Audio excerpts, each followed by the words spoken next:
Hey, sticking with the Rams, it's a voice many of us know. We're talking about the one at the Rams game who gets every single fan up out of their seat to cheer on the boys.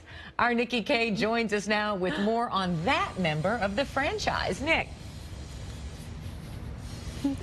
That's right. I am here on the doorstep of Rams house. Of course, the Rams aren't home right now. They're on a little business trip in Atlanta.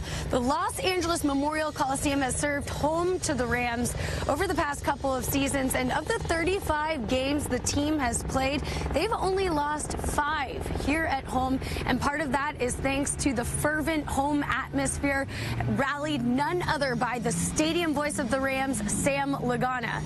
But it got me to thinking, who is Sam Lagana and what does he do when he's not here?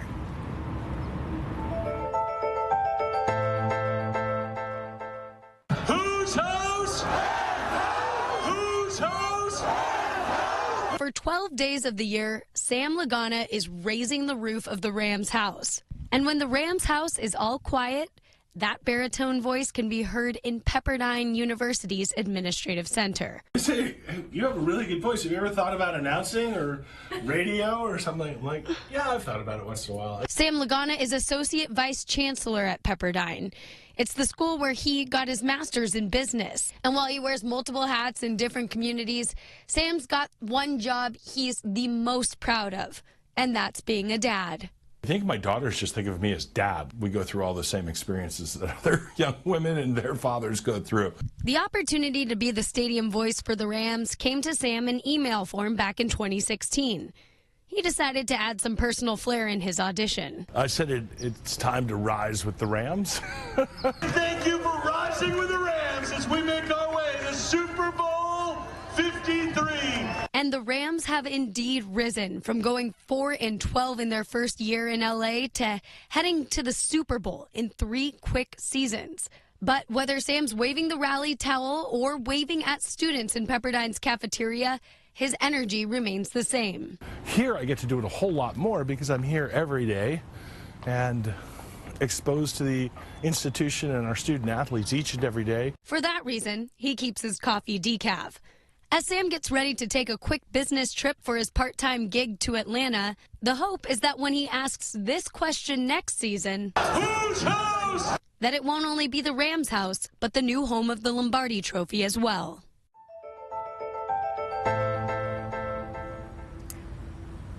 Rams house! Well, I know you guys have been practicing the call all week long, but I think you might need a little bit of help. So I asked you to bring in the expert, and I understand Sam might be there to give you a couple pro tips. He's been working on That's right, Nikki. Nikki. That's who's in our house. It's Sam Lagana. He is here before he makes the big trip to Atlanta for the Super Bowl. Thank you so much for being with us. Thanks for having me, you guys. Okay, so I think here's what we all want to know. You talk about in the piece this email that came to you in 2016 inviting you to audition. Yeah. It's just like random? How did this come about? Yeah, I didn't expect it, and the email arrives, and I kind of thought I was getting punked by my friends at first. Because you've never really done this before? Well, not received an email to invite you to perhaps be the announcer. Like, you know, I've announced other sports, so I think that in Los Angeles I've done some things, and some people may have known who I was and passed it along to but Chris. This is and so forth. huge. Yeah, it's been incredible. Of course, you know, when you look at the first year was not as glamorous as this year. And it was just exciting to go through the entire process with them. But yeah, I'm sitting at my office at Pepperdine, and this email comes up, and it's like, you've got to be kidding. And then I had to figure out where was I going to record it.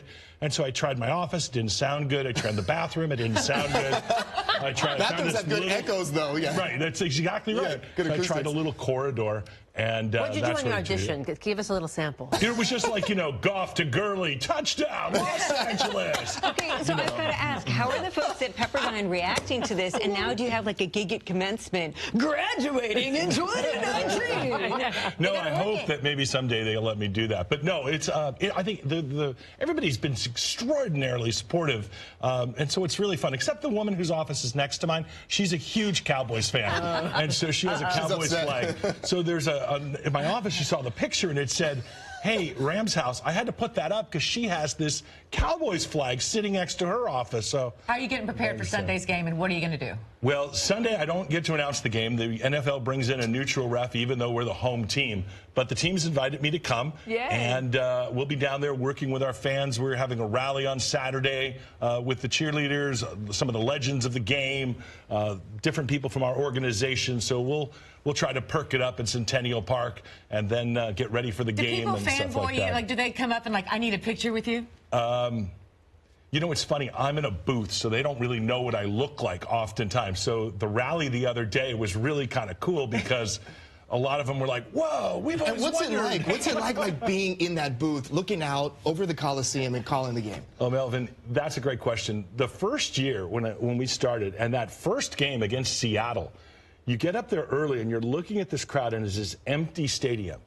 And, you know, to say it's, 1 o'clock in the City of Angels and the doors are now open to Rams football, and to start seeing people coming in and these kids with their dads and their moms and his daughters and sons, and it's just, you start seeing them come through the tunnel. You can see it. They're like, it's just incredible as they open their eyes and get excited. I told you, my husband took my dad, who's 82, and my son, who's 19, to the playoff game, and they'll never forget it. It was such a memory. Yeah. And speaking of that, you have a daughter you were pointing to that you said you were pretty proud of. How does she feel about you doing this? Well, I think both of them are pretty excited. You have two girls? Yeah, two girls, and they come out to the games. One of them gets really riled up, which is kind of fun, and it's just a great time. And you came up with Rams Rising. How'd you come up with Rise that? with the Rams. Yeah. I just think it was something that we needed to do to get everybody up on their feet at the beginning of the game, and then coming into out of halftime into the second half.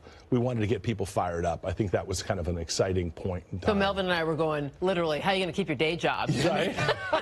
Educator by day, announcer by night, Yeah, right. I think we'll stay with that. I like that. I happen to notice that you were wearing, I don't know if folks can see this, you've got your Rams color in your necktie. Are you doing any like last minute good juju for your team? I am. I'm wearing my Rams shirts. I fly my Rams flag. It's been up, and the dog, more importantly, the dog has a Rams jersey. Yeah, get out of here. Representing. That's so awesome. Four-legged. You need a little headgear for the dog. I think a little Rams helmet to walk the dog. Not a bad thing. Oh, and got to represent now. Rise with the Rams. Yeah. So there you go. That's what we want to do. Get everybody to fire up and rise with the Rams. Whose house? Rams house. You got to do it. Whose house? Rams house. Whose house? Rams house. Whose house? Rams house. Look at that. Great. Good job, Thank you so you guys. much. Thank you for coming. Have a blast. Bye.